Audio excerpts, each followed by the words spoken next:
Hi. Now, at this stage, I know you've probably come to expect me to make an extensively choreographed intro with perfect comedic timing, but I'm gonna be real, by the time this video comes out, I probably won't have uploaded in 2 weeks. And, well, let me tell you the tragic backstory about how this video came to be. You see, last week, after I finished my video, while I was proud of myself, I started to feel a little anxious. My videos might be getting a bit formulaic, same old, same old. And I thought maybe it's time to throw a bit of a curveball at you, make a video about something that wasn't primarily released straight to DVD in the early 2000s. And since everyone was raving about the new Mitchells vs. the Machines movie, which I'd gone on to watch myself and was absolutely blown away by, I started to work on a video on it. Only to also get in my own head about how everyone else had already made a video about it, and therefore no one would care about me echoing how great it is a month later. So I changed plans again, and went to see my friend Vegard to film a good old-fashioned collab video, because we're allowed to go out now. Why am I filming every video in this god-awful uncomfortable chair? And we made a fun truth or drink video of his channel. Problem was, I had the bright idea of, let's do this first. And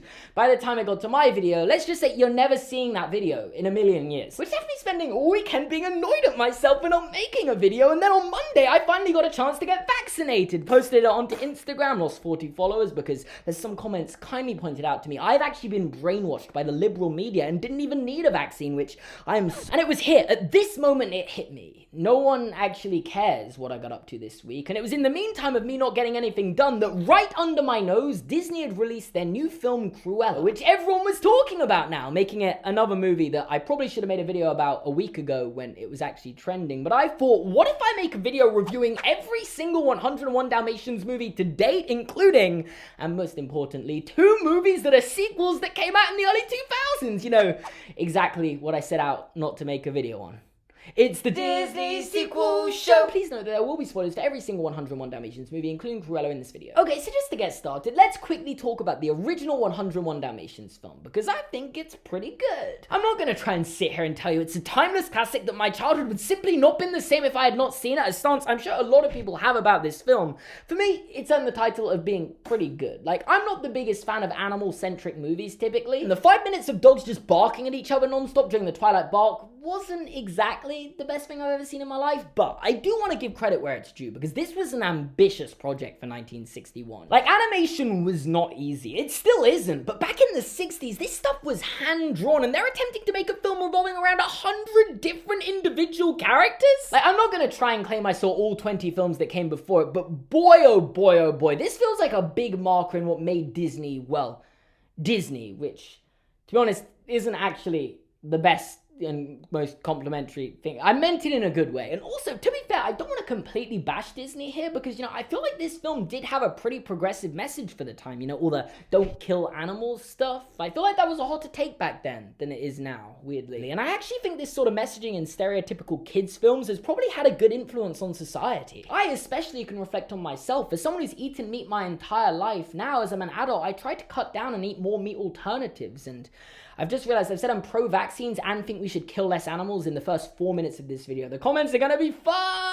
I don't want this to come off like I think every message from this film aged well. That whole we're struggling for money while living across the road from Regent's Park and to have a maid is one of the most disingenuous things ever. And it's not like I can speak from personal experience here, but 99% of films just don't seem to get poverty at all. Like, it never sits with me right how it's depicted. I'm getting well ahead of myself here, but even in Cruella, the concept of 3 orphans living on the street and having to make it on their own by stealing as children is such a sad reality, and it should be viewed that way. But no, actually, that portion of their life is completely glorified throughout the film. What a fun little montage. Anyway, back to the original, because beyond the masses of dogs, it's actually about as simple a story as they come. You know, you've got 2 dogs and their owners fall in love. Dogs have a bunch of puppies. Evil lady steals those puppies. Puppies escape back to parents with 84 other stolen dogs, giving a grand total of 101 Dalmatians. And that very simple story is then stretched out to 80 minutes, which makes it feel very slow, but then that's kind of the case of all old Disney movies. So I'm gonna give it a 6.5 out of 10. It's kind of similar to Cinderella. I do like old Disney movies, don't get me wrong. I just happen to grow up in a different generation of animation movies, so I'm not that nostalgic for them. And with that, let's get on to 101 Dalmatians, the live action remake. Yeah, they did a live action remake before it was No, cool definitely isn't what I'm looking for there. Oversaturated and considered a war crime against originality. And I know this is going to shock some people, but this was actually the 101 Dalmatians that I grew up with as a kid. I guess that's just the downside of growing up in the 90s and this being a topical and relevant movie. Anytime I went to watch 101 Dalmatians with a friend, which didn't happen that much in hindsight, this was the movie that came on. And I want to apologize for that because I sincerely believe this has left an entire generation of kids completely uncultured. And I just hope that isn't a trend that remains today. Because if you hear Mulan and think of this, or Aladdin and think of this, I'm sorry, but you are also uncultured. And simply put, this movie does exactly what it says it's going to do on the tin. What if we remake a 35-year-old animal-centric movie, except the animals don't talk? And absolutely mind-bogglingly, the story still follows the exact same beats as the original. Do you remember that whole Twilight Bark scene? Oh, you thought the last film was slow. And I'm sorry, but if you're going to take a story where the main characters are talking dogs and shift the focus to humans, you're going to need to change more aspects than what you did. Because half the film still consists of a bunch of dogs who aren't able to talk with one another and outsmarting humans, and it's actually just a, what am I watching right now? And I don't know if this was just the formula for making family films back in the 90s, but it feels like they're just trying to be a Home Alone knockoff. With Jasper and Horace unapologetically mirroring Harry and Marv as the idiotic men who manage to fall into every trap and get brutally injured with every step they take. But then they also take away the best part of the Home Alone films, Kevin. No one's laying these traps and giving us the yes, he got the moments. They're just imbeciles who keep hurting themselves for the sake of comedy, and pretty much all the comedy in the film can be boiled down to mean person got hurt, ha ha ha, funny. And even though I did enjoy them giving Cruella more of a focus and development as a villain, it doesn't come close to the original for me. So I'm gonna give it a 4.5 out of 10, and with that we're on to what you came to see, the sequels / prequels, because we're also gonna view Cruella. But first, 102 Wait, sorry, this isn't a straight. You don't get a jingle. This movie came out to cinemas and grossed $183 million at the box office, which was a profit, but also almost half of what its predecessor made, and I guess that's why we never got a trilogy. So yeah, Cruella has been cured, and now she's free, decides to own a dog shelter? That's the premise of this one. And if you're thinking, well, that's a nice message showing even the worst of us can change and be rehabilitated, and that's seemingly actually what they're going for at the start. People like Cruella don't change. Of course they do. And that's why I started Second Chance. Only to then, until a bell chimes in Cruella's presence, making her forget all of her therapy and revert back to her original personality again. So, you know, everyone can change. Unless you're evil, then you were born evil, and if that's the case, I'm sorry that happened to you. I guess not really much you can do about it, though. Unless she's rehabilitated. No, Alonso. Cruella will always be Cruella. And you know, once that's happened, it's pretty much just the last film. Again, except none of the main characters from the last film, other than Cruella, of course, are in this, weirdly. Like, I mean, you've got one of the dogs called Dipstick returning, because I definitely remember that specific dog. That guy from Fantastic Four is in this, and the guy from Game of Thrones. I mean, he's not the guy from Game of Thrones. He's one of like 100 characters, and I'm gonna be honest, I didn't even remember his name. I mean, I googled it. He's called Edison Tollett, by the way, if you're wondering. And there's also a talking parrot in this film who thinks that it's a dog. And I know this is really niche, but I do not like it when parrots are able to just fluently communicate with humans in movies. Because it's like, that's not, they can mimic, you know what?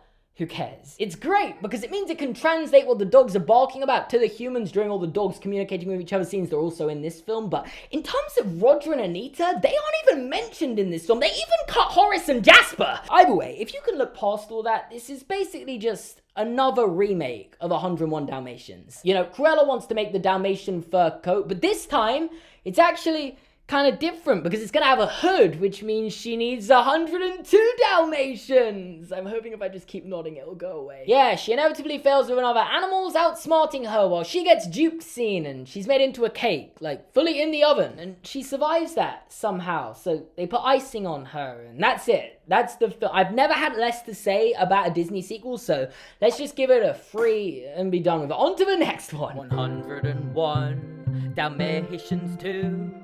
Patch's London adventure is waiting for you. The chords are meant to change here, but I can't be bothered to do it. So let's get back into the video. Sorry, where was I? 101 Dalmatians Too. Now, I don't usually do this because I try to review these films from a complete blank perspective, but I came out of this one thinking that was actually surprisingly good. Something I almost never think about these movies, and just had to check the reviews only to be disappointed that no one else liked this movie nearly as much as I did. You know, I had no expectation for this. It wasn't like Cinderella 3 where everyone had been recommending I watch it for months and it was going to change my life, and they were completely right. That was the greatest Disney sequel ever made, whereas here, if I was to judge a movie by its poster, I'd say it probably looked bad, but I genuinely think it lived up to the original, and since no one else seems to be on the same page as me here, I think I'm gonna have to step up to the plate and become 101 Dalmatians 2, Patch's London Adventures #1 fan. You see, it all revolves around one of the puppies from the first film called Patch. And usually, if you're gonna make a sequel revolving around one of the less prominent characters from the original, I've already lost interest, especially with a film like 101 Dalmatians, where the puppies all look the same and kind of blur into one, leaving me very much in the boat of which one was Patch then, but I liked this character a lot, and since no one else seems to agree that he stamped his authority among the Disney iconic characters with this movie, I'm going to have to conclude I see myself in him. His whole personality revolves around something he watches on the TV. He pretty much knows the episodes off by heart, wants to be seen as special / one of a kind. I feel seen, and I genuinely found the character dynamics between him, Thunderbolt, and Lil Lightning really compelling. Like, there's definitely Bolt vibes in there. I mean, you know, Thunderbolt. But also, a TV show about a German shepherd who's the superhero, but ends up going out and having an adventure in the real world where they're not actually a hero, despite the huge fan who's just coming along for the ride with them, in this case Patch, being under the illusion that they are. These films are eerily similar, which, come to think about it, 2003 was 6 years before 2000. Oh, we'll call that being creatively inspired, and I think we can all agree that Bolt's a good film. So that gets a big thumbs up from me. Yes, this is a subliminal message. You know what to do. And also, this might be a really weird thing to praise, but I think the movie dealt with fan service really well. I mean, I do think they probably brought back too many characters from the original just for the sake of it, but when it comes to setting up a new character in the shape of Thunderbolt, I don't think a sequel can do it much better than they have here. You know, taking a character that briefly appears in the original, but you don't think much of it, and then actually going on to give them a big part with real development in the sequel, meaning when you go back to watch the original, you can have a moment of, oh, that's the thing from the thing, and I don't want to say it, but it kind of reminds me of how a character from another sequel that also lived up to the original, and I would say definitely improved upon it, was introduced in the first film right under our noses. And also, while we're talking about fan service, I loved that we actually got to see Cruella's reaction to the Cruella de Vil song and her anger towards its point. That's the kind of fan service I want, but then weirdly, I'm not sure Cruella was actually that important or even necessary to the story in the grand scheme of things. I mean, the entire story felt forced and very disjointed at times because there were too many different storylines going on at the same time, and you can't get invested in everything because of how it's paced. Like, you've got Patch who wants to prove that he's one of a kind and believes his dad thinks he isn't because he slept talked to him that he's one of 101. That one time. So he seeks out his TV show hero Thunderbolt and they have their fun little adventure. That's good. I've already said I like that part of the story. But then you also have the rest of the Dalmatians, Roger and Anita, who are moving out to a farm. And once they've got there and have completely forgotten about and left Patch behind, the writers clearly didn't really know what to do with them. Like, inevitably they were going to realize Patch had gone missing and head back to London, but that was for the final act.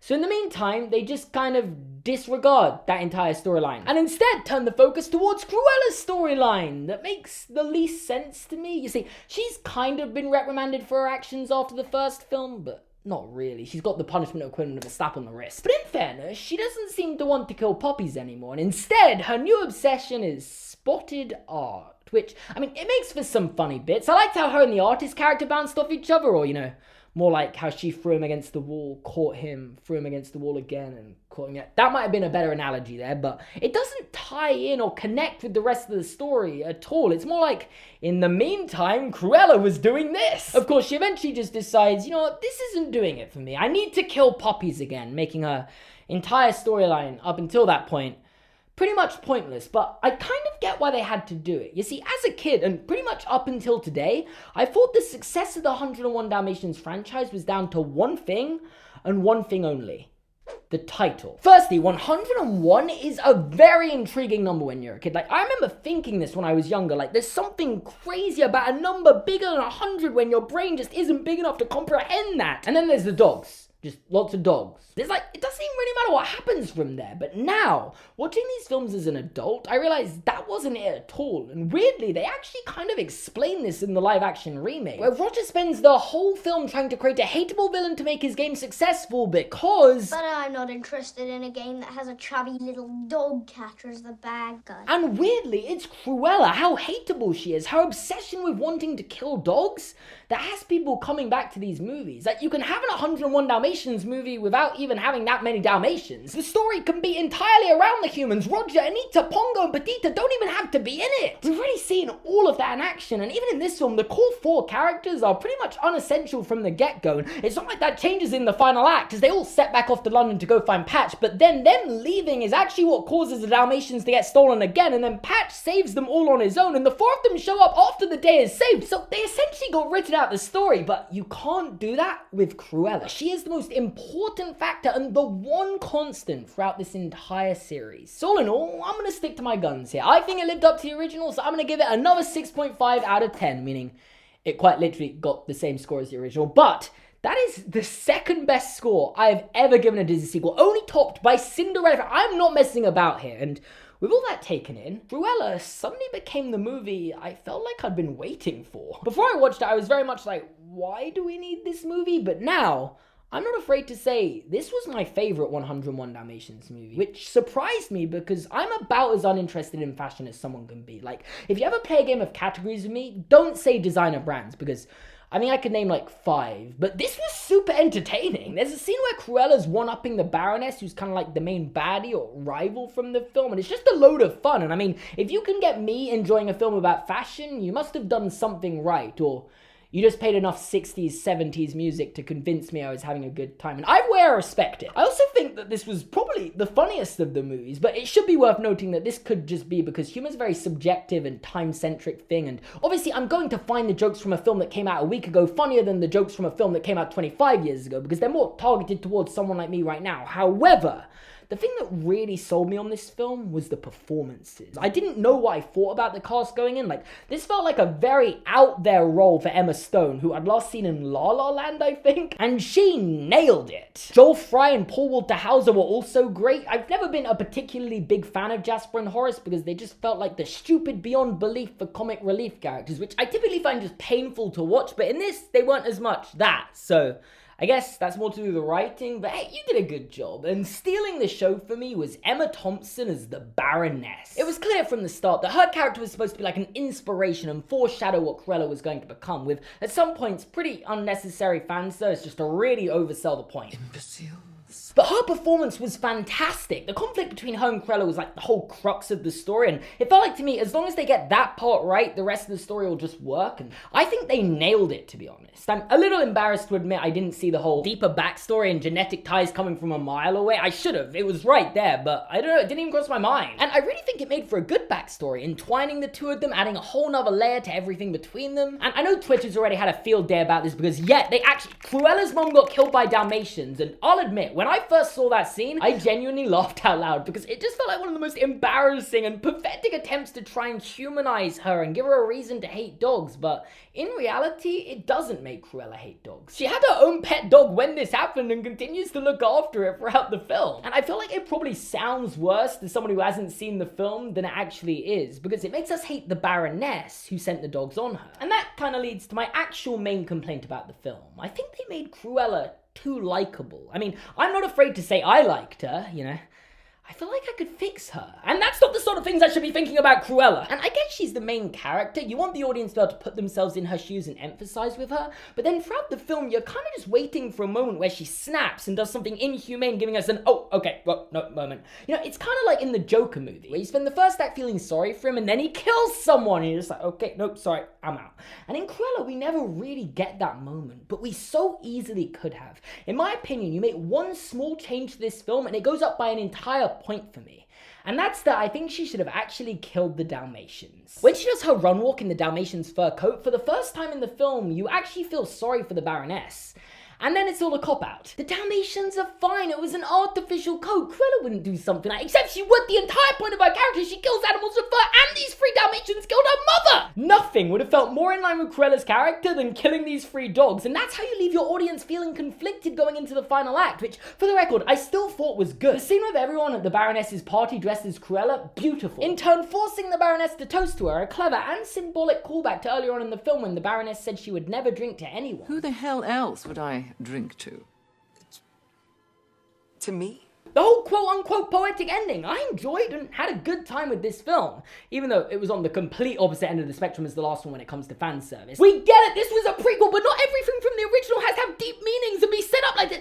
All in all, I'm gonna give this film a 7 out of 10. And that's all the 101 Dalmatians stuff, except for the 2 TV shows that I didn't bother to watch. Thanks for watching. Special thank you to Kayla Stewart, Yuhan Chase, Christina Franzi, Jacob Janice, Levi, Natasha, Nick, Peter, Zach, Satya, Aneshka? I'm really sorry if I pronounced that wrong. Rachel, Jordan, Liam, Jaden, Rebecca, Veronica, another Jacob, Victoria, Will, Carter, Eamon, Jonathan, Ben, and Amanda for supporting me on Patreon. If you also want to check out my Patreon, make sure to check it out in the link in the description down below. This was a really long video. I wore black and white. This was like the only black and white colored shirt I had, and that's a reference to 101 demo. It doesn't matter. You know, leave a like if you enjoyed this video. You can subscribe and watch another video and check out my Patreon in the description down below. I'm actually really tired. It's really hot, and this video was really long, so I hope you appreciate it. And I think it's pretty good.